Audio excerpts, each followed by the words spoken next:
Hello friends, welcome back to M igniter.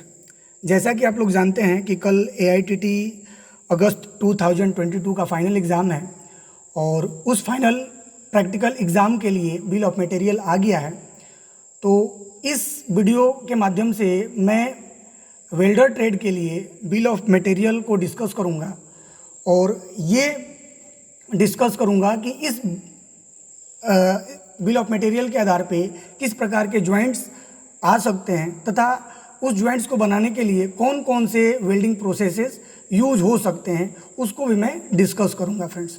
तो ये जो वीडियो है वो कल के एग्ज़ाम के लिए काफ़ी इम्पोर्टेंट है, तो आप एंड तक देखें और समझने की कोशिश करें। आई होप कल ये आपके फाइनल एग्ज़ाम में प्रोसीजर राइटिंग के वक्त काम आ सके फ्रेंड्स।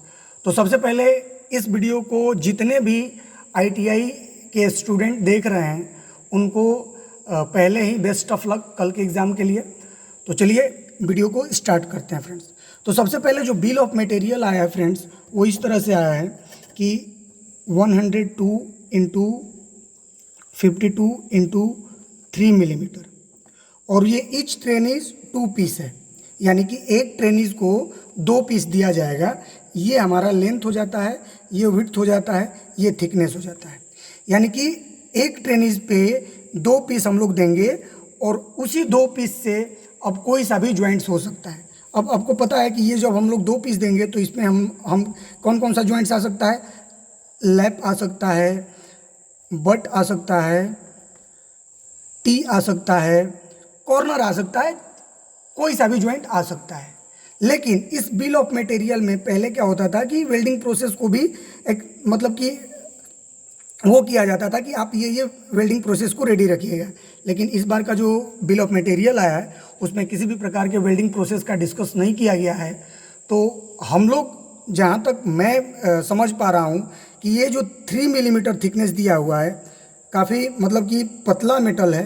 तो इस चीज़ 3 मिलीमीटर के मेटल को वेल्डिंग करने के लिए जहाँ तक मैं अनुमान लगा पा रहा हूँ तो इसमें हम लोग oxy acetylene gas welding use कर सकते हैं या फिर TIG यानी कि GTAW प्रोसेस का यूज करा करके कोई सा जॉइंट बनवा सकता है फ्रेंड्स, है ना।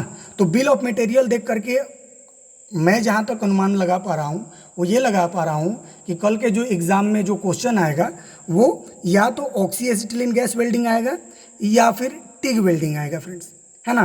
क्योंकि हमें 2 ही पीस मिला है तो 2 पीस में हम कोई एक ही जॉइंट बना सकते हैं। 2 पीस में हम लोग तो 2 या 3 जॉइंट बना नहीं सकते। तो एक जॉइंट के लिए या तो ऑक्सी एसिटिलीन गैस वेल्डिंग आएगा या फिर TIG वेल्डिंग आएगा। ये दोनों, क्योंकि ये दोनों बेसिकली यूज होता है पतले मेटल को वेल्डिंग करने के लिए।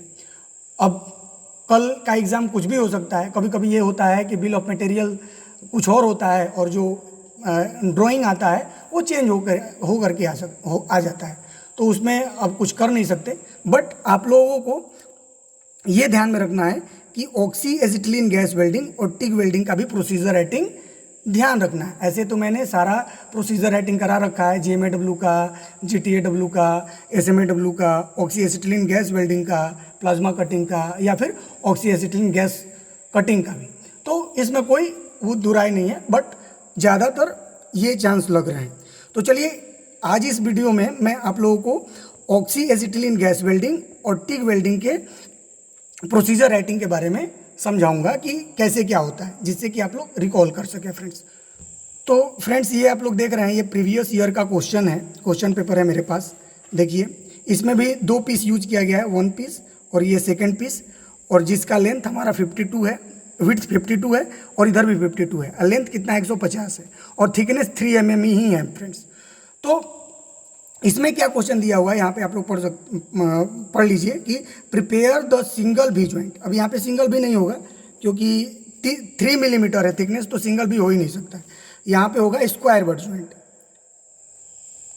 Prepare the square butt joint on MS plate, यहाँ पे 3 मिलीमीटर कर देते हैं क्योंकि हमारा स्ट्रोक साइज क्या है, 3 मिलीमीटर है।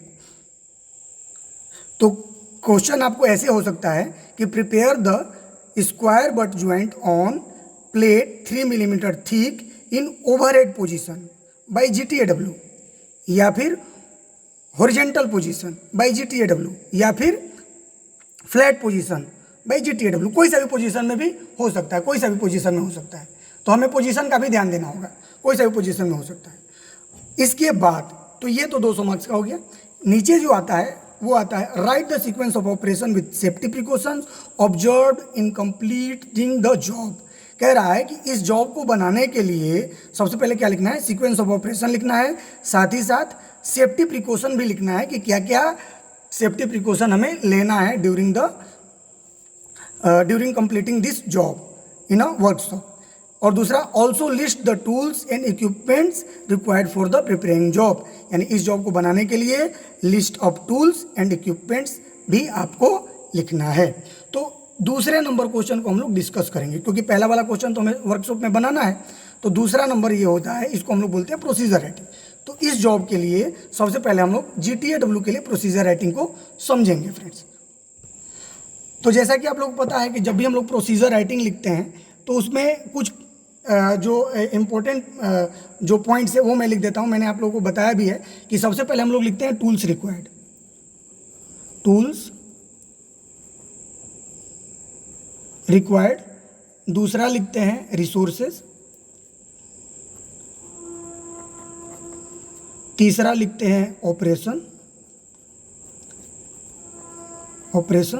फोर्थ लिखते हैं आपको सीक्वेंस ऑफ ऑपरेशन या फिर वर्किंग प्रोसीजर। तो हम लिख देते हैं सीक्वेंस ऑफ ऑपरेशन। एंड जो आखिरी में जो हम लोग लिखते हैं वो लिखते हैं सेफ्टी प्रिकॉशन, सेफ्टी प्रिकॉशन। यानी कि जब भी हम लोग प्रोसीजर राइटिंग लिखेंगे किसी भी प्रोसेस में, किसी भी प्रोसेस को यूज करके अगर हम लोग कोई जॉब को बनाते हैं, तो उस जॉब को बनाने के लिए जो प्रोसीजर राइटिंग लिखेंगे उसमें ये 5 पॉइंट होना अनिवार्य है। ये मैं आप लोगों को बताया था पिछले वीडियो में भी। तो अब आइए एक एक करके हम लोग डिस्कस करते हैं टिक वेल्डिंग के लिए फ्रेंड्स। तो देखिए यहाँ पे मैंने लिख रखा है, तो सबसे पहले टूल्स रिक्वायर्ड है। तो टूल्स रिक्वायर्ड में कौन कौन सा टूल्स चाहिए, तो हमें यहाँ पे सबसे पहले बॉल पिन हैमर चाहिए, बॉल। तो ये मैंने जो टूल्स रिक्वायर्ड है उसको लिख दिया है ताकि वीडियो ज़्यादा लंबा ना हो। तो सबसे पहले हम लोग क्या लेंगे, बॉल पिन हैमर लेंगे। आप लोगों को पता है कि बॉल पिन हैमर की ज़रूरत है। उसके बाद स्टूल रूल लेंगे मेजरमेंट के लिए, फाइल लेंगे ताकि जो हमारा स्टॉक साइज़ है उसको फाइलिंग करके हम फाइनल साइज़ दे सकें। तो उसके लिए फाइल, अब हम लोग फाइल यहाँ पे सेकेंड कट फाइल और स्मूथ कट फाइल का यूज़ करेंगे। ट्राई स्क्वायर लेंगे, टंग लेंगे, स्क्राइबर लेंगे, जेनी कैलिपर लेंगे, चिपिंग हैमर लेंगे, वायर ब्रश लेंगे, नंबर पंच लेंगे और लेटर पंच लेंगे फ्रेंड्स। तो ये हमारा 1 2 3 4 5 6 7 8 9 10 11 टाइप्स के टूल्स रिक्वायर्ड होंगे इस जॉब को बनाने के लिए फ्रेंड्स। और ये कॉमन टूल्स है, ये कॉमन हैंड टूल्स है, इसकी ज़रूरत हमें पड़ेगी ही पड़ेगी, चाहे वो बट ज्वाइंट हो, चाहे वो लेफ्ट ज्वाइंट हो, चाहे वो टी ज्वाइंट हो, चाहे कोई सा भी ज्वाइंट हो और किसी भी पोजीशन में हो और किसी भी प्रोसेस में रहे। तो इतना तो हमें चाहिए ही चाहिए फ्रेंड्स। आगे आते हैं, अब दूसरे नंबर में हम लोग लिखते हैं रिसोर्सेज। तो रिसोर्सेज में भी आपको पता है सबसे पहला जो रिसोर्सेज होता है बेंच वाइज, बेंच। दूसरा होता है कि आप कौन सा मशीन यूज कर रहे हैं, तो हम लोग कौन सा यूज कर रहे हैं, GTAW। तो हम लोग लिखेंगे GTAW सेटअप, ठीक है, GTAW। और इसके साथ हमने क्या यूज़ किया है, मान लो कि स्टॉक साइज को काटने के लिए हमने पावर सा मशीन यूज़ किया है या फिर एब्रेसिव कटर यूज़ किया है, तो वो भी हम लोग इसी में लिखेंगे। तो जैसे मान लो हमने पावर सा का यूज़ किया तो लिखेंगे पावर सा मशीन। तो ये 3 हमारा रिसोर्सेज हो गया, बेंच वाइज, GTAW सेटअप और पावर सा मशीन। इसमें बेंच वाइज कॉमन रहता है, बाकी प्रोसेस जब चेंज होता है, जैसे मान लो कि ये जॉब हमें SMAW से बनाना है तो GTAW की जगह पे हम SMAW सेटअप लिखेंगे। अगर मान लो यही जॉब हमें GMAW से बनाना है तो GTAW को हटा करके हम लोग GMAW लिख देंगे फ्रेंड्स। तो फिलहाल आप लोग को पता है कि ये वाला जॉब हमें GTAW से बनाना है, तो इस वजह से मैंने क्या किया है, GTAW से बनाना है, तो रिसोर्सेज में हमने GTAW सेटअप लिखा है, ठीक है। अब आते हैं ऑपरेशन में, कौन कौन सा ऑपरेशन यूज करेंगे। तो यहाँ पे सबसे पहले हम लोग क्या करेंगे कि फाइलिंग यूज करेंगे, फाइलिंग। दूसरा होगा मेजरिंग, थर्ड होगा तुम्हारा वेल्डिंग, बस ये 3 इनफ है, ज़्यादा क्या लिखोगे, 3 सफिशियंट है, इतना लिख देना है। ऑपरेशन में filing, measuring and welding, welding must है, वेल्डिंग लिखना है क्योंकि इसको जोड़ना है। अब आते हैं GTAW के लिए प्रोसेस पैरामीटर। बहुत ही इंपॉर्टेंट ये पॉइंट है, इसको लिखना जरूरी है क्योंकि जब भी एग्जामिनर चेक करता है तो ये वो देखना चाहता है कि आपने प्रोसेस पैरामीटर लिखा है कि नहीं। प्रोसेस पैरामीटर से ही क्लियर हो जाता है कि बंदे ये जो बंदा है इसमें दम है और ये अपने से या फिर खुद से जॉब को बनाया है वर्कशॉप में। अगर पैरामीटर्स आपने नहीं लिखा है, पैरामीटर्स आपने सही नहीं लिखा है, इसका मतलब आप कैपेबल नहीं है वर्कशॉप में जॉब बनाने का, ठीक ना। तो ये जो प्रोसेस पैरामीटर है ये बहुत ही इंपॉर्टेंट चीज़ है और इसको लिखना है। तो सबसे पहले हम लोग ये देखेंगे कि सबसे पहले जब GTAW की हम लोग बात करते हैं, GTAW के लिए GTAW यानी गैस टंगस्टन आर्क वेल्डिंग, इसे हम लोग टिग वेल्डिंग भी कहते हैं।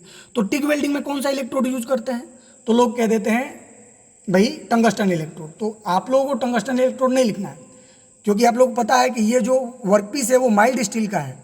तो माइल्ड स्टील के लिए जो इलेक्ट्रोड यूज होता है वो 2% थोरिएटेड टंगस्टन इलेक्ट्रोड लिखना है। 2% थोरिएटेड टंगस्टन इलेक्ट्रोड, ना कि टंगस्टन इलेक्ट्रोड। अगर टंगस्टन इलेक्ट्रोड आपने लिखा है तो ये गलती हो जाएगा, एग्जामिनर समझ जाएगा कि आपने कभी वेल्डिंग नहीं किया है GTAW प्रोसेस से। जो GTAW प्रोसेस से वेल्डिंग किया हुआ है, जो GTAW वेल्डर है उसको पता है कि माइल्ड स्टील को वेल्डिंग करने के लिए 2% थोरिएटेड टंगस्टन इलेक्ट्रोड का यूज किया जाता है। तो इसीलिए इलेक्ट्रोड में लिखेंगे 2% थोरिएटेड टंगस्टन इलेक्ट्रोड।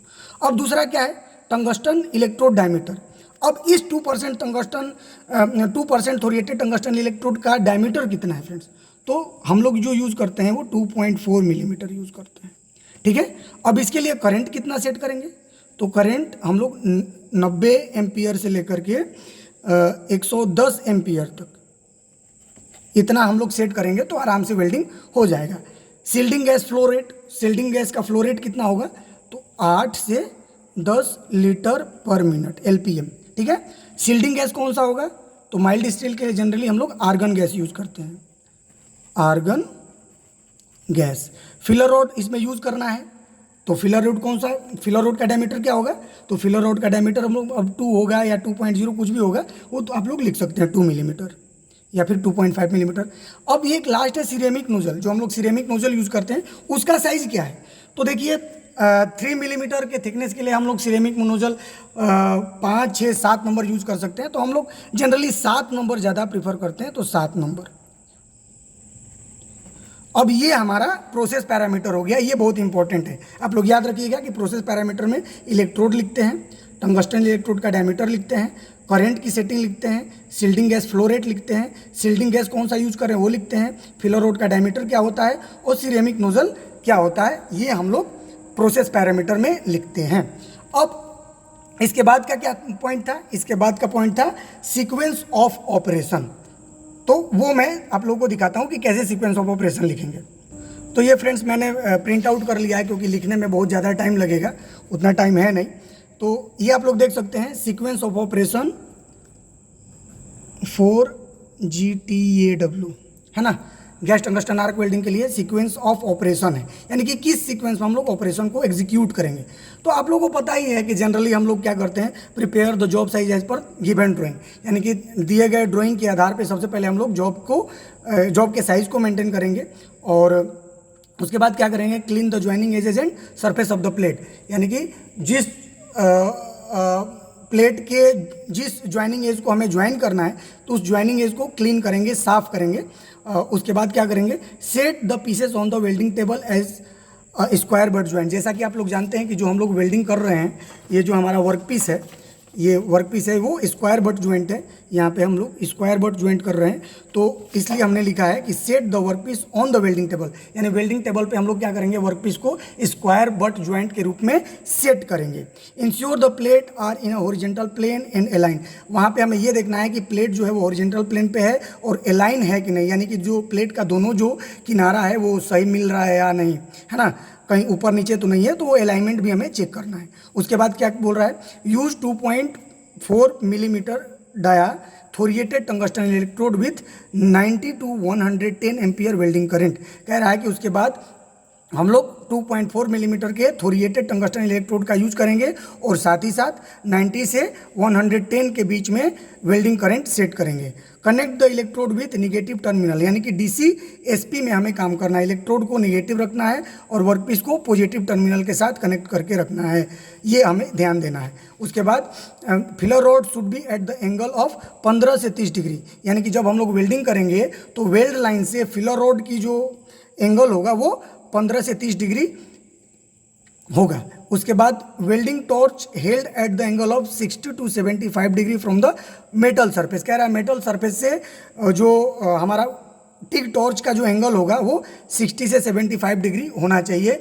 ये भी आप लोगों को पता है, जब आपने वेल्डिंग किया होगा तो ये आप लोगों को बताया गया होगा कि ऐसे वेल्डिंग करना है, तो ये भी इसमें मेंशन करना है। उसके बाद tack the weld on back side. आप लोग पता है कि हम लोग जब भी टेकिंग करते हैं वो पीछे साइड में करते हैं, बैक साइड में करते हैं और दोनों एंड में करते हैं, एक एंड में नहीं करते हैं, दोनों एंड में करते हैं। तो वही यहाँ पे लिखा गया है कि tack weld on back side of the joints at both end, यानी कि दोनों एंड सिरे पे, and chip off slag and clean the tacks, यानी कि उसके बाद टेकिंग करने के बाद उसको साफ करें और साफ करने के बाद 2 मिलीमीटर के फिलर रॉड का यूज़ करके मेटल डिपॉजिट करें और उसके बाद उसके ऊपर टोकन नंबर लगाएं, पंच करें और उसके बाद इसको सबमिट दे दें फ्रेंड्स। तो ये हमें इतना सीक्वेंस ऑफ ऑपरेशन लिखना पड़ता है जब हम प्रोसीजर राइटिंग लिखते हैं। तो अब आते हैं आखिरी पॉइंट में, ये तो हमारा सेकेंड लास्ट था। आखिरी पॉइंट होता है सेफ्टी प्रिकॉशन। तो सेफ्टी प्रिकॉशन में कि वेल्डिंग के दौरान हमें क्या क्या सेफ्टी प्रिकॉशन लेना चाहिए वो भी हमें ध्यान देना, वो भी लिखना पड़ता है। तो सबसे पहले मस्ट यूज़ पीपीई इन वर्कशॉप। ये कॉमन है कि भाई जब भी हम लोग वर्कशॉप में रहेंगे या काम करेंगे तो पीपीई का यूज़ हमें करना ही करना है। दूसरा, use proper types of tool while working, यानी कि जब हम लोग वर्क कर रहे हैं तो प्रॉपर टाइप्स का टूल होना चाहिए, यानी कि जो हम लोग फाइल यूज़ कर रहे हैं उस फाइल के अंदर हैंडल लगा होना चाहिए। मान लीजिए हम लोग हेक्सा फ्रेम यूज़ कर रहे हैं तो हेक्सा फ्रेम में भी हैंडल लगा होना चाहिए। मतलब कि जो भी हम लोग टूलिंग यूज़ कर रहे हैं वो प्रॉपर होना चाहिए। जैसे हम लोग बॉल पिन हैमर यूज़ कर रहे हैं तो ball pin hammer tight fit होना चाहिए। ऐसा नहीं कि बॉल पिन हैमर का जो हेड है वो लूज़ है, हिल रहा है, तो स्ट्राइकिंग के टाइम पे एक्सीडेंट हो सकता है। तो वही कर रहा है, use proper types of tool while working. Always use handle fitted file and hacksaw, ये जो मैं अभी बताया।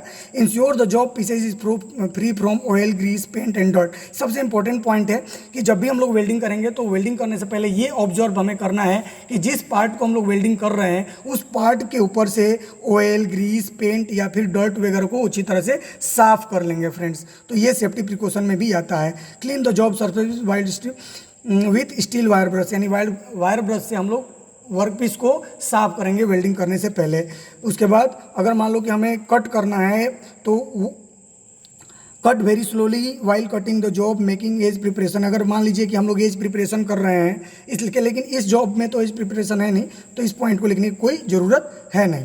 वेयर प्रोटेक्टिव क्लोथिंग, यानी कि जब भी हम लोग वेल्डिंग कर रहे हैं तो पूरा प्रोटेक्टिव क्लोथिंग में होना चाहिए, यानी कि वेल्डिंग करते समय हमारे हाथ में हैंड ग्लव्स होना चाहिए, leather hand gloves, leather apron, hand seal होना चाहिए। ओवरहेड वेल्डिंग कर रहे हैं तो हेलमेट होना चाहिए और लेग गार्ड होना चाहिए, हैंड स्लीव होना चाहिए, शोल्डर गार्ड होना चाहिए, सारे के सारे क्लोथिंग होना चाहिए।